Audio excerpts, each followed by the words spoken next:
Hello बच्चों, मेरा नाम है अरविंद। आज हम बात करेंगे 11th और 12th के उन बच्चों से जो जेई या फिर नीट की प्रिपरेशन कर रहे हैं। बच्चों, प्रिपरेशन करना बिल्कुल भी आसान टास्क नहीं है।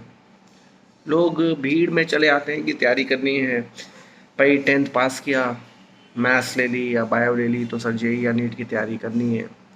क्योंकि सब कर रहे हैं तो हमें भी करनी चाहिए।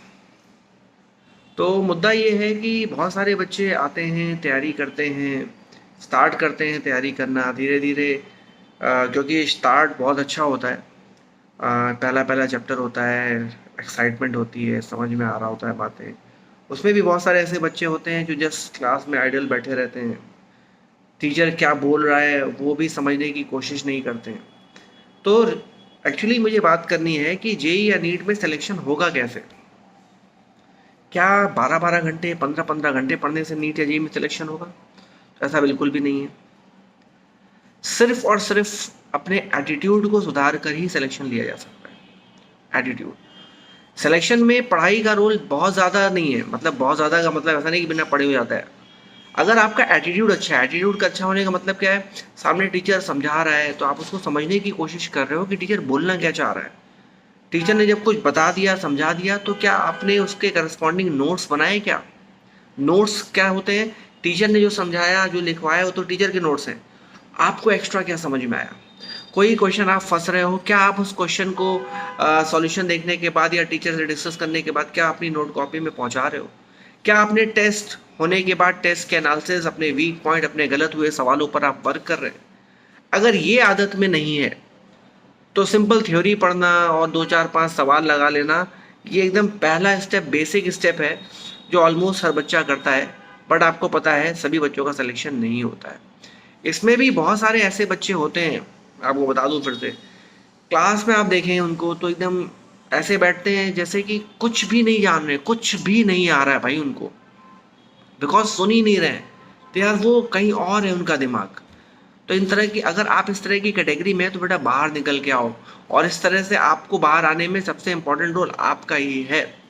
आप नहीं चाहोगे कि आप बाहर आए आपको, या आप बाहर आए और बहुत अच्छा करें, आप तब तक आप अच्छा नहीं कर सकते। सिर्फ कोचिंग में बैठकर तैयारी कर कर मतलब क्लासरूम अटेंड करके सिलेक्शन नहीं होता है। ऐसे हो रहा होता है तो पता नहीं कितने बच्चे हैं जिनकी 100% अटेंडेंस चलती है, सबका सिलेक्शन हो जाए। इस वजह से अपने एटीट्यूड को सुधारिए, सीखने की कोशिश करिए, फाइटिंग स्पिरिट लाइए। सुनिए तो टीचर बोल क्या रहा है। बहुत सारे केसेस में ऐसे देखा जाता है, बच्चा सुन ही नहीं रहा है, उसको आइडिया ही नहीं है टीचर बोल क्या रहा है। एकदम छोटा सा छोटा सवाल भी दे दो ना उनको, a+b का होल स्क्वायर में a और b दे दो, तब भी कह दो होल स्क्वायर करके बता दो, वो भी नहीं कर पा रहे हैं। बिकॉज एग्जैक्टली सुना ही नहीं कि कितनी सिंपल सी चीज समझाई गई है। बहुत सिंपल है। थ्योरी और में जाओगे तो बहुत ही सिंपल है। अगर आप थ्योरी से फाइट कर रहे हो ना कहीं आप में ये दिक्कत है कि आप क्लास में अटेंटिव नहीं हैं। तो बच्चों, वक्त आ गया है कि अपने आप को पहले एटीट्यूड को बदलिए। अगर एटीट्यूड नहीं बदल पाए तो बहुत प्रयास करोगे ना, तब भी जो आपका पीक है ना वहाँ तक भी नहीं पहुँच पाओगे। मतलब मुझे बहुत दुख होता है इस बात को लेके कि मैं बात जब क्लास लेता हूँ, सामने जब बच्चे बैठे रहते हैं, पढ़ा के एकदम से रैंडमली कुछ क्वेश्चन बोल देता हूँ कि एग्जैक्टली बताओ मैंने क्या बोला, वो तक नहीं बता पाते हैं। मतलब वो तक बोल नहीं पाते हैं सर जी ने एग्जैक्टली अभी क्या वर्ड यूज़ किए, बिकॉज सुन ही नहीं रहे। जस्ट बैठे हैं, दे आर एक्टिंग कि हम बैठे हैं, हम सुन रहे हैं, but actually they are not.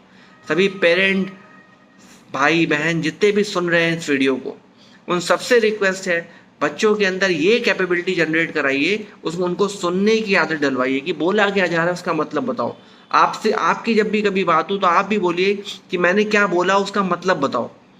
क्योंकि होता क्या है ना, बच्चा यही तो मिस कर रहा है कि टीचर सामने बोल क्या रहा है उसका मतलब उसको आइडिया लग ही नहीं रहा है। तो सुनने की कोशिश करिए, समझने की कोशिश करिए, क्या बोला जा रहा है वहां तक पहुंचने की कोशिश करिए। अपने आप अपने अंदर आप चेंज पाएंगे।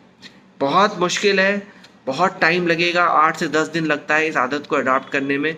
लेकिन अगर आप स्टार्ट ही नहीं करेंगे तो और खतरनाक होते जाएंगे और धीरे धीरे धीरे धीरे एकदम आउट ऑफ द ट्रैक हो जाएंगे। हर बच्चे के अंदर कैपेबिलिटी है, हर बच्चे के अंदर कैपेबिलिटी है कि वो बहुत अच्छा कर सकता है। सिर्फ वो अपनी वजह से ही बैकफुट पर है, सुन ही नहीं रहा है। तो इस आदत को लाइए। और भी इस तरह की बातें मैं डिस्कस करूँगा। बने रहिए मेरे साथ मेरे इस यूट्यूब चैनल पर। Thank you.